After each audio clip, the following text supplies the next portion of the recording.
So a while back, I heard a story that the Skyrim Grandma, some 7-year-old woman who streams Skyrim, apparently had been harassed online by trolls. And of course, I just sort of dismissed it. I just sort of ignored it. I just didn't really think about it at all. I didn't really care. I felt bad for her, obviously, but it was one of those situations like, well, I don't care. You know what I mean? Like, I don't get fired up about every single situation that happens. You know what I mean? As it turns out, that story, according to the Skyrim Grandma herself, are not true. Apparently, she stopped streaming for health reasons. Like, she's having problems with her heart or her blood pressure or something like that. And it's not because of her audience, who are apparently wonderful. And she would just like to remind the game journalists that to not publish falsehoods about her, essentially.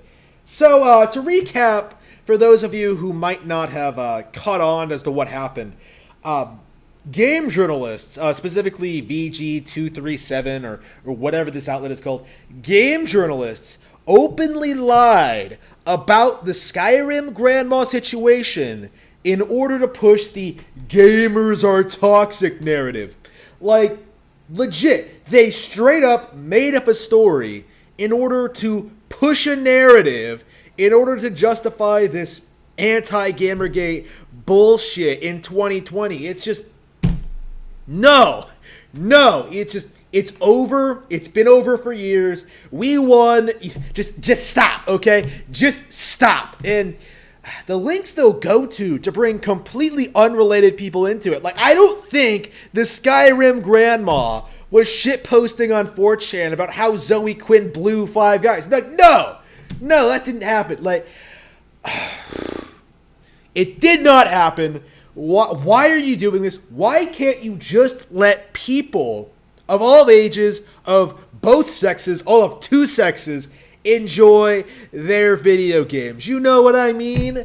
Like, you know, pushing kids against each other based on what consoles they like. Like, using Skyrim Grandma's propaganda. Like, these are genuinely toxic actions. They are downright malicious, right? A lot of people who were like against Gamergate, or at least neutral to it, sort of have this idea that like, oh, it's just game journalism, what does it matter?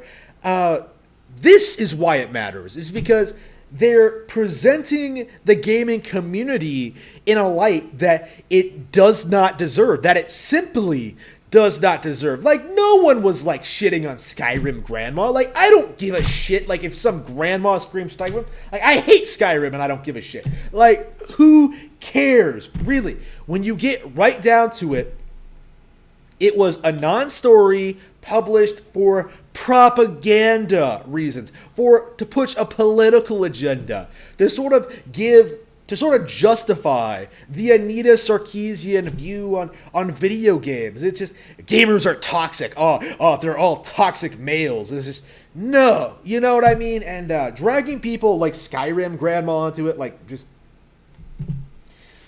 no, please no. Very, very, very frustrating. I